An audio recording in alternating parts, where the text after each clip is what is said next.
darating ang panahon na mawawala tayo sa mundong ito. At kapag dumating ang panahon na yun, hindi mahalaga sa kung gaano karami ng pera ang naipon mo sa bangko. Hindi rin mahalaga sa kung gaano ka successful sa trabaho or sa business mo. At lalong hindi mahalaga sa kung gaano kaganda ng mukha at ng katawan mo.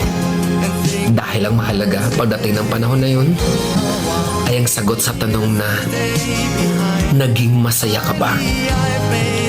Nagawa mo ba ang kagustuhan ng puso mo kahit pag-gaano ka malito sa mata ng mundo? Dahil sa huli naman, ikaw naman magdadala ng mga memories na yon sa libingan mo. Hindi naman ang mga tao sa paligid mo.